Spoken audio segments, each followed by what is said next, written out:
बिहार के विभिन्न जिलों में बुलडोजर के माध्यम से अपराधियों और अतिक्रमणकारियों के खिलाफ चलाए जा रहे विशेष अभियान को लेकर सियासत पूरी तरह से गर्मा गई है। एक तरफ जहां विपक्षी पार्टी कांग्रेस और आरजेडी से बेरोजगारी और महंगाई जैसे मुद्दों से ध्यान भटकाने की कोशिश और भूमिहीनों के खिलाफ सरकारी दमन की कार्रवाई बताने में जुटा है, तो वहीं सत्तारूढ़ दल इसे उत्तर प्रदेश के मुख्यमंत्री योगी आदित्यनाथ द्वारा स्थापित सुशासन के राज्य को पहले से चले आ रहे सुशासन वाले बिहार में लाकर उसे और मजबूत करने का प्रयास बताने में जुटा हुआ है।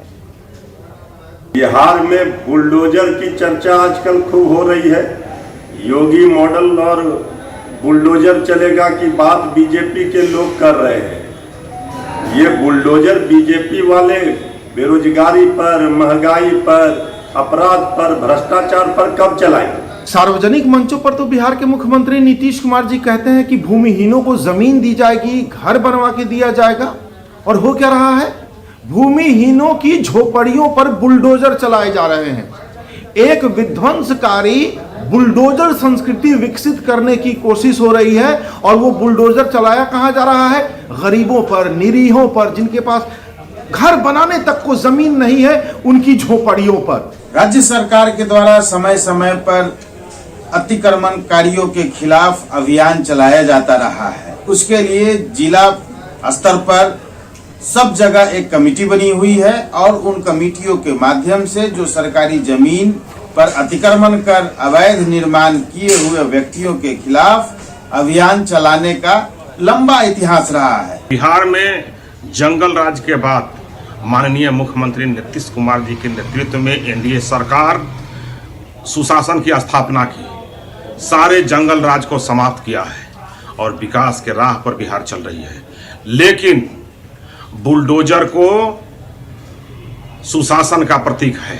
वो अतिक्रमण पर शासन का बुलडोजर चलता है तो अतिक्रमणकारियों का डर होता है, कानून का डर होता है, सरकार की डर होती है, और गुंडागर्दी करने से भय खाते हैं। और अब बात छपरा के एकमा प्रखंड स्थित परसा पूर्वी पंचायत में चोरों ने नल जल योजना के तहत लगाए गए मोटर पंप की चोरी कर ली, जिसके कारण वार्ड नंबर 1 से दर्जनों घरों में पानी की आपूर्ति ठप हो गई, जिसके कारण गर्मी के दिनों में लोगों को पानी के लिए परेशानियों का सामना करना पड़ रहा है। पानी की समस्या होने से लोगों में आक्रोश है। लोगों ने घटना की जानकारी स्थानीय पुलिस को दी है। हालांकि पुलिस चोरों के गिरफ्तार अभी तक नहीं कर पाई है। और इधर जहानाबाद के एसपी दीपक रंजन ने शनिवार की देर रात खुद को सड़कों पर उतार वाहनों की चेकिंग करने के साथ साथ थानेदारों की क्लास भी लगाते वो दिखे, और एसपी के सड़क पर उतरने से एसडीपीओ और थानाध्यक्ष सहित जिले के पूरे पुलिस महकमे में सड़कों पर मुस्तैद भी दिखे। और एसपी ने नगर थाना क्षेत्र का औचक निरीक्षण भी किया। वहीं ड्यूटी से गायब रहने पर एक एसआई को तत्काल प्रभाव से निलंबित भी कर दिया गया। एसपी ने अपने औचक निरीक्षण के दौरान शराबियों को पकड़ा और कई लोगों को उठक बैठक भी कराई।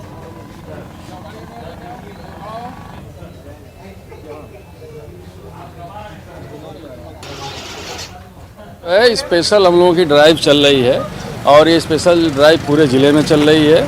इसमें जो है एसडीपीओ हैं और सभी लोग हैं, और बाइक की चेकिंग की जा रही है, गाड़ियों की चेकिंग की जा रही है, जो असामाजिक तत्व हैं उनके ऊपर नकेल कसी जा रही है।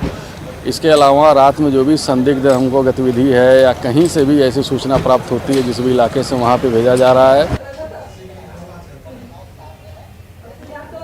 प्रदूषित पानी कितना खतरनाक है, इसे देखना है तो चलिए रोहतास जिले के शिवनगर प्रखंड स्थित बरुआ गांव में, जहां फ्लोराइड युक्त पानी के सेवन के कारण यहां एक दो नहीं बल्कि अधिकतर लोग अपंग और दिव्यांग हो चुके हैं। जो पहले एकदम तंदुरुस्त थे वे चलने फिरने में एकदम असमर्थ हो गए हैं। फ्लोराइड युक्त गंदे पानी ने गाँव के लोगों की जिंदगी को नरक बना दिया है। गाँव के अधिकतर लोग समय से पहले बूढ़े हो जा रहे हैं, तो नवजात बच्चों का शारीरिक विकास नहीं हो पा रहा है। गाँव के लोगों को गंदे पानी से निजात दिलाने के लिए सरकार ने पानी को साफ करने के लिए वाटर ट्रीटमेंट प्लांट की स्थापना की है, लेकिन रखरखाव के अभाव में प्लांट का उपयोग नहीं हो पा रहा है। गांव के लोगों ने कई बार गंदे पानी से निजात दिलाने के लिए प्रशासनिक अधिकारियों से गुहार लगाई है, लेकिन अधिकारी इस गांव के समस्या से अभी भी अनजान बने हुए हैं। दिक्कत हो गया और बैठने उठने में भी हमारे बहुत दिक्कत हो गया। पहले क्या था? पहले फुटबॉल भी खेलते थे, लेकिन अब ऐसा हुआ कि मैंने कि अपना क्रियाक्रम लायक नहीं है। तरह तरह की बीमारी फैलता है। हाँ, पानी अच्छा नहीं खे। हड्डी के भी समस्या है, हड्डी रोग के। हाँ, अब आदमी के पानी के चलते हड्डियों कमजोर होता है, आदमी के पैखाने होके लगता है, सब चीज के तो दिक्कत होता है ना। आदमी के पानी के चलते गैस बना रहता है, पैखाना होके लगता है। जैसे कि ठेहुना पकड़ना, एड़ी पकड़ के फिर ठेहुना पकड़, हाँ, बाद में पूरा जाम कर दिया। बचपन में ठीक रही, बचपन में ठीक रही। कब गड़बड़ाई करीब 15-20 वर्ष के लगभग।